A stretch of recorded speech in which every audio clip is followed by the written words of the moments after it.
Kia ora koutou. Just looking around to see who's still here and not overseas. We've got a few. You're not the B team. Good afternoon, everyone. I thought I'd start by talking about the 1st of July and many of the initiatives that have been announced in the budget that will come into force. So on Saturday, around 3 million New Zealanders will no longer have to worry about paying the $5 prescription copayment.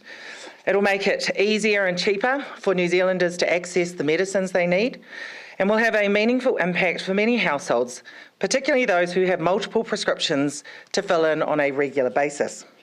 This includes 770,000 New Zealanders over the age of 65. Free access to medicine will also relieve pressure on the health system, as we have discussed previously. In the year to March 2022, more than 135,000 adults did not collect their prescriptions because of cost. Oh, sorry, can I get water? Sorry, need to just get a drink of water.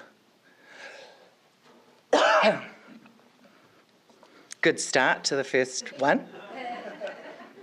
I'm all right, I'll just get a drink of water before I continue.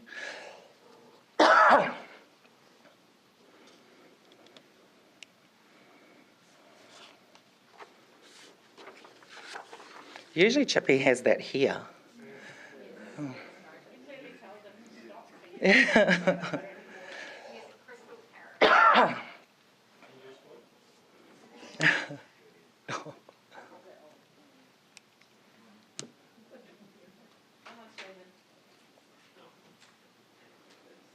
I want to keep going, but then at the same time I would like to get a drink of water before we continue. I'm not sick too.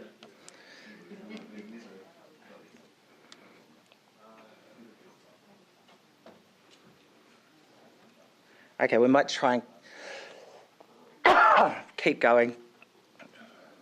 Okay, in the year to March 2022, more than 135,000 adults did not collect their prescription because of cost. So by assisting them to manage their health needs in this way, this policy will also ease demand on the health system. From Saturday, the government will also be supporting New Zealanders with the cost of living by making public transport more affordable. We provided the funding for councils to make fares on buses, trains and ferries free for children aged 5 to 12 and half price for all passengers aged 13 to 24. This will make it easier for kids to get to school and provide relief to family budgets, saving up to $30 a week for the average household with 2 children. When half-price fares for under 25s and community service card holders and total mobility users are added together, barriers to taking public transport, help tackle congestion and get Kiwis moving will be removed for 1.6 million Kiwis. There are a number of other initiatives that will come into force on 1st of July as well. One I'm particularly proud of is the end of a discriminatory child support law. Child Support Pass-On takes effect from Saturday, and around 41,550 sole parent families will benefit financially by an average of $65 per week, with a median gain of $24 per week. Following the abatement of benefits and other assistance, these families will gain overall by an average of $47 per week and a median of $20 per week. It's estimated this change will lift as many as 14,000 children out of poverty.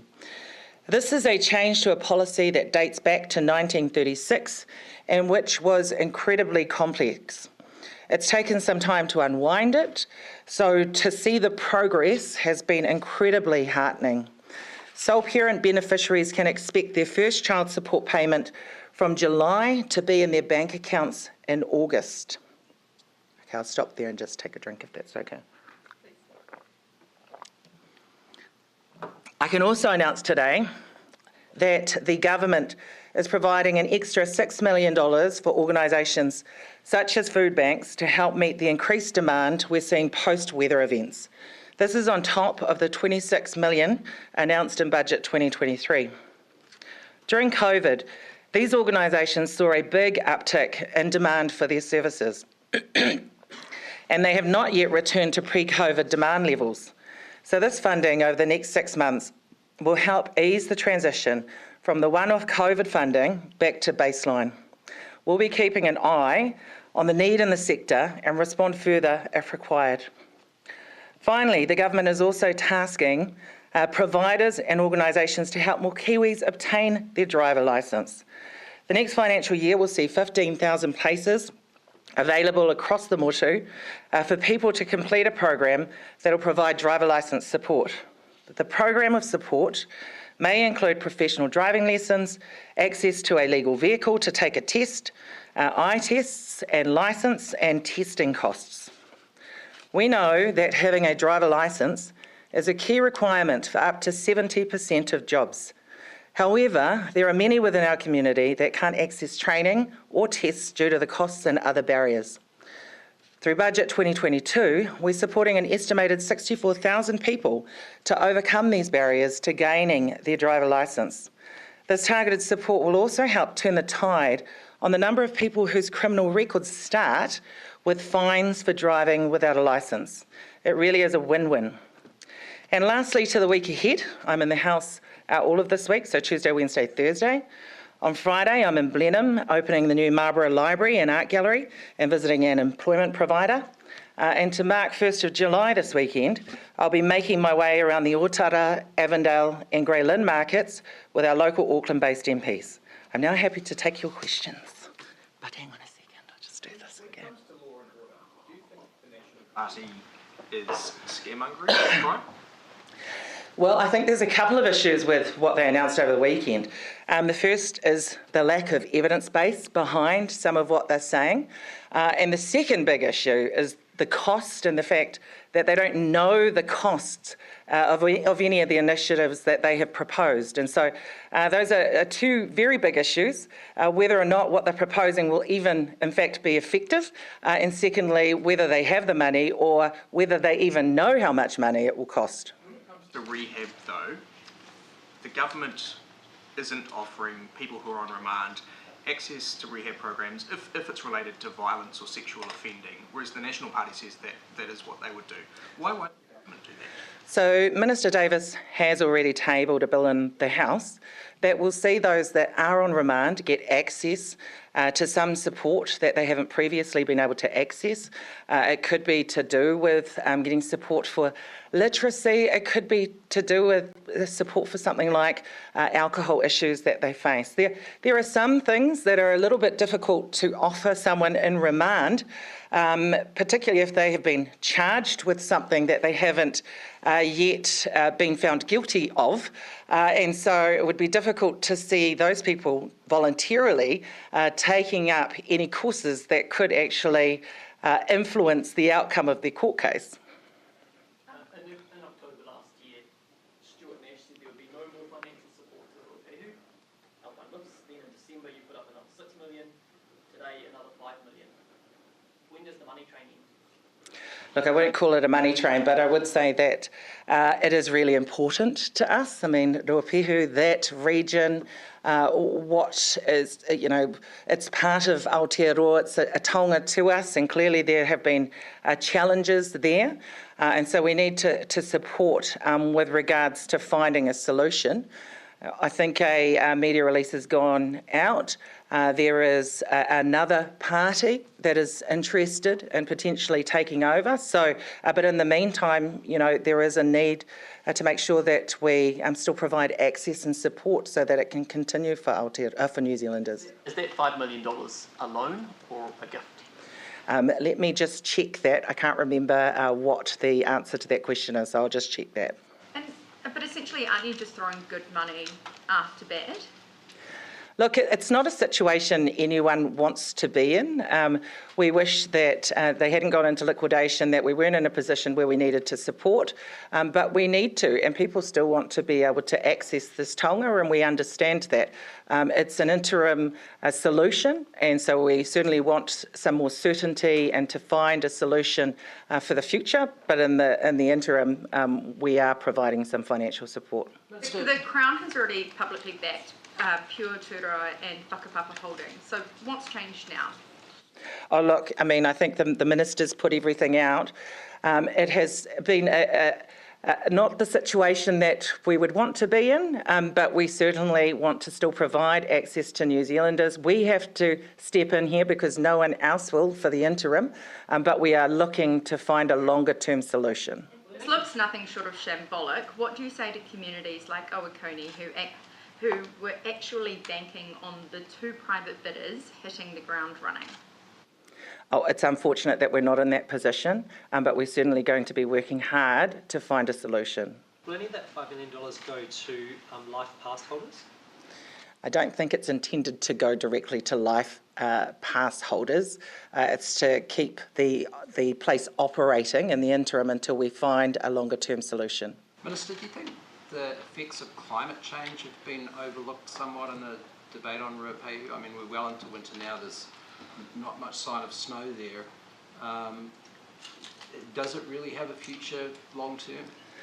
I think so, and we certainly think so. I mean, the lifts that were put in at the time, I can remember going to visit, recognition of the fact that there was less snow, but still this is an amazing taonga to have access to. And so, obviously the first priority has to be mitigating the risk of climate change and doing everything we can. But in the event that situations weather change, then how do we then use or access the taonga that's still there? And so those lifts, if you've been up, not in the middle of winter, but if you've been up when there's no snow, it's still a beautiful place to go and visit. And so I think everyone that's in that situation is probably rethinking where they pivot to and how they work with regards to the tourism sector and access to our taonga. So are you saying that it could operate as not a ski field, just as a tourist destination? Oh, I certainly am not going to be the person that says that is what's happening, but I know that that was a conversation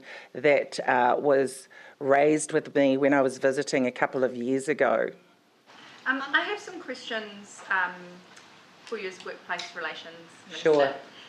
The Prostitution Reform Act prohibits migrant sex workers from working. The founder of New Zealand Prostitutes Collective wants that repealed, saying the current law makes them at risk of exploitation and abuse. Is that something the government's looking at changing? That's not something that I've seen on the work program since I took on the portfolio last year, and nor had I had any conversations about that particular issue with the previous minister. So I'm not aware of that being something that we are looking at doing at this point in time. And the Prostitutes Collective also wants to see more legislative reform around anti-discrimination measures and recognition of hate crimes against sex workers.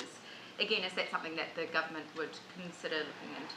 That is not something that I've seen or on the work program or had mentioned to me since I've taken on the portfolio. Is that something though that discrimination towards sex workers, is that something that you would sort of at some point want to look into? Well, we certainly would oppose and find unacceptable any discrimination towards sex workers, but I can't say that it's on the work program that I've got in front of me for workplace relations. What do they need to do to get that on the work program? I don't know whether or not they've had conversations with the previous minister, but I mean, if they wanted me or anyone in the government to look at it, then they can certainly write to politicians to raise it. Universities around the country are facing huge cuts to jobs and to the courses they're offering. Can they expect any government support coming their way? Certainly had a conversation as cabinet ministers, and I don't want to preempt any announcements. I think that as media and the general public will just need to wait to hear directly from the Minister for Education on that. Do you have any concerns that there will be sort of gaps in the courses, or there will be gaps in courses on offer, and that will lead to gaps in New Zealand's academia and research sector, and just the quality of education people are getting, and then that has bigger ramifications for New Zealand more generally? I think there are the need for ongoing conversations there. I met with the regional skills leadership groups last week and the chairs of the workforce development councils. They have been tasked with ascertaining what is required in terms of workforce development in their regions, and also, for the workforce development councils across the different sectors. And so it's their insights that will help to inform some of the decisions by TEC with respect to investment, and then hopefully ensure that we've got the right training in place to mitigate the risk of down the track not having the workforce that we need. Is the view that the sector is in need of huge reform to be able to stand on its own 2 feet without relying on international students? I don't know whether that's the real concern right now, but we're certainly focused on making sure that we've got the right structures in place so that we're working with the tertiary sector to make sure that we've got the courses and the training and upskilling opportunities available to people, particularly in those areas where we have or will have potentially workforce shortages. On the China trip, the ghost flight that accompanied Mr. Hipkins to the Philippines, do you guys recognise that's a terrible waste of emissions, or is that just necessary given the unreliability of the fleet? So just to clarify, the second plane hasn't gone to China. I think it's currently parked up in Darwin, and it is there as a bit of a backup plan. Everyone will remember 2016 under John Key when the plane broke down. We've got 81 people travelling on that plane. If we didn't have a backup plan and something did happen, and of course we hope that it won't, then not only would they be stranded in China, but the cost that would incur in terms of accommodation and trying to, at the last minute, organise some kind of plan to get them back would outweigh having a backup aircraft waiting somewhere just in case. The replacements for those aircraft were supposed to be delivered around now, in the first part of this decade, but the government's pushed it out to 2028. Do you know why that is?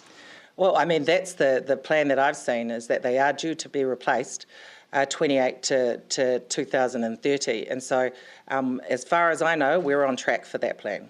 Why not earlier? Sorry, one more? Do you find it embarrassing for New Zealand? Well, we've invested significantly into the Defence Force since we got into government, and I think that if we look at the figures, and I can provide them with you later, if you look at the 9 years prior to that, there was an underinvestment, not only in the Air Force, but across the Defence Force in general. And so, we've certainly tried to make up for that lack of investment since we've been in government. Clearly, there's still areas that need to be focused on, and so our Minister for Defence is doing that work. Plus, there's a plan in place. 2028 to 2030 is when it's due to be replaced. Where are we going? Sorry. Everyone knows that those planes are clunkers. They're aging. They break down almost every trip. I mean, why can we actually last till 2028? Or are we going to have to send back planes on all these trips? Not every trip, because I did go on the Pacific mission and we got back okay and it didn't break down. And I think there's a number of times it has gone and it's been okay and hasn't broken down. But we recognise, yes, that our kit needs to be updated. And so, there's a plan in place for doing that, and we're just not at the point where that's happening right now. There's a plan in place, so 28-30 is when the plane's meant to be replaced, and so that's what we're gearing to. Until that point, though, are we sort of sending double the emissions on all our flights? We're not waiting until 2030. We're essentially doing double emissions. Just keeping in mind, though, that second plane has not travelled to China, so it is there to. It is there as a backup if anything happens, and hopefully that isn't the case and we don't need it. That wasn't my question, though. So we have to keep essentially causing double the emissions on our overseas trips until 2030. Well, that's not double the emissions because it hasn't travelled the distance. 95% of the way to China. Yeah. Manila's about 95% of the way to China. 80. And we are in the situation because of almost a decade of underinvestment in the Defence Force. We've put money into it, but there's still obviously investment that needs to be put in. And the cheaper option is having a backup plane right now than running the risk that we could have 81 people stranded. How frequently does this happen? How frequently happens? I don't have the examples in front of me, but I did get told that this is not the first time where a second plane has been put on standby somewhere just in case. Minister, quality of that plane acceptable? Well, I mean, certainly no one wants to see even the risk of a plane breaking down whilst you're travelling around for important business. So I don't think anyone would accept that that's okay. But we're in the situation because of almost a decade of underinvestment in the Defence Force. We're trying to make up for that, but we're not saying that we're there yet. Sorry, just all joking aside though. I'm not joking. No, but there's a lot of joking about this plane breaking down. Yeah. But joking aside, is it actually putting the Prime Minister and others' lives in danger? My understanding is there hasn't been any event mid-air or whilst in transit that should cause any concern. I think it's, so that hasn't been something that's been raised. On the $6 million for food banks, if it sort of follows what, $26 million in the budget, isn't that an indictment on the government's handling of the cost of living crisis, that there is such pressure being put on food banks? Well, I think what we need to remember is if we look back at any economic event, so the global financial crisis is one, is despite the fact that things resumed back to some kind of normal after the GFC had passed, we didn't actually see the reduction in hardship need that you would expect to see. So this is not unusual. And inflation is real. The cost of living is high at the moment, and we're not the only country experiencing that, but that is people's reality. And so we've been trying to put measures in place that help with a range of household costs that hopefully frees up some money so that they can afford the basics, but are not going to ignore the fact that our food banks and those that are working with families and communities on a daily basis are still experiencing some pressure, and so we want to support them. The food bank would be what, the ambulance at the bottom of the cliff, like that. There are so many measures in place before someone needs to turn to a food bank for support. So why are those other measures not working to the point that we're having to pump millions into food banks? Well, we are implementing other measures, as you said, trying to get other household costs down, whether it be ECE, public transport, health or medication costs. So all of those things are happening. Also, on top of that, we did extend access to special needs grants, so those on the lowest incomes through MSD can access them. The reality is that when you come out of something like a pandemic or any kind of economic crisis, then what you have is not necessarily people returning to what was deemed normal before. The hardship need is still high, and we've seen that in the past, and that's what we're experiencing at the moment. Do you share the opinion of some working in the charity sector that in an ideal world they wouldn't exist? Oh, absolutely. I think we all share that. We don't want to be in a position where we need charitable organisations to support families because they're experiencing hardship. But over the course of time, they have always existed in some form. And, if we were able to put them out of work because we were able to reduce poverty to that extent and address the hardship of everyone that needed support, then that would be a wonderful day. But I think that everyone would accept that that's not our reality for now and has not been for many decades. On the cyclone recovery. On the food banks. Okay. You mentioned in your opening remarks that this was also due to increased need after the weather events. Is that correct? Yes, in parts of the country and in certain communities, and that is the case. I would say. Yeah, I would say probably, and from my conversations with the City Mission, less in Auckland than in some other parts of the country, because obviously it depends on the communities that it's impacted to, but it still has had an impact. So has that been the most sort of increased cost? Is that the reason? No, I would say particularly for Auckland, it would be cost of living is the main issue. What's the latest on the negotiations between the government and councils over the cyclone recovery package? So we continue to work with them. Any particular area that you're asking about, or are you just asking generally? In terms of the property buyouts, particularly the discussions over how much councils will have to pick up, how much the government will pick up. Yeah. I mean, how difficult are those negotiations? Well, it's not just about the negotiations around money. It is determinations around how particular homes that were impacted are categorised. And so all of these decisions kind of go hand in hand in many ways. And so there's still some very serious important decisions to be made. When do you expect to reach agreement there? I'm not going to put a time frame on that, but obviously we want to work as quickly as possible so that we can provide certainty to these families. How would you characterise the nature of those negotiations? Oh, look, we're working constructively with the councils, and we need to. Those communities and families are relying on us to be able to work together and make the decisions that are going to impact their lives, and they need that certainty. Australia today has announced $110 million worth of support for Ukraine. That's more than New Zealand has provided all up. I think in total Australia has given 11 times more than New Zealand has.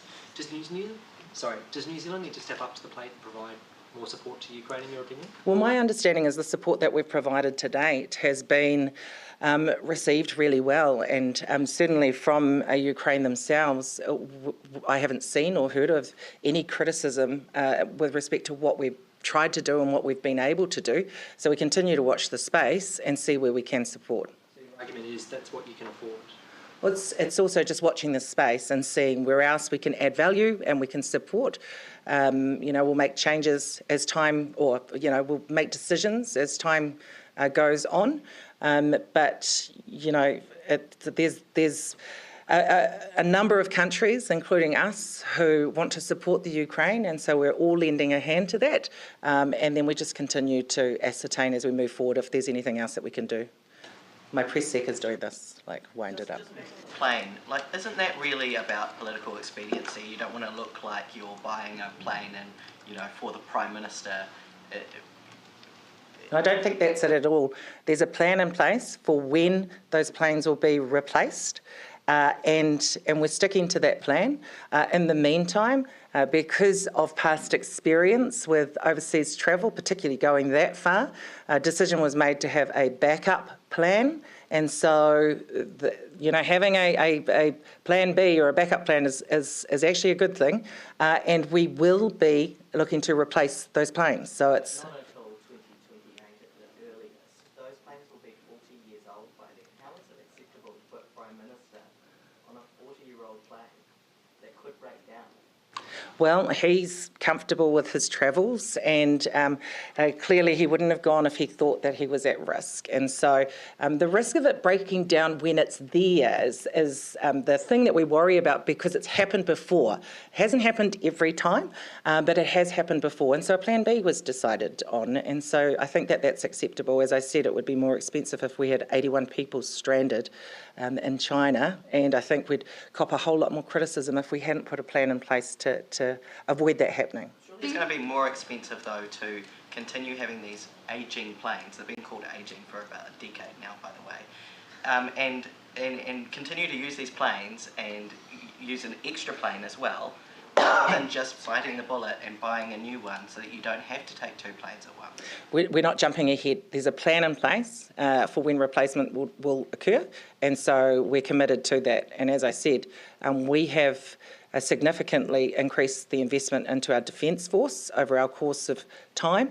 There's still things to fix, to change, to upgrade, and so it's important that we stick to that plan. I think that's it.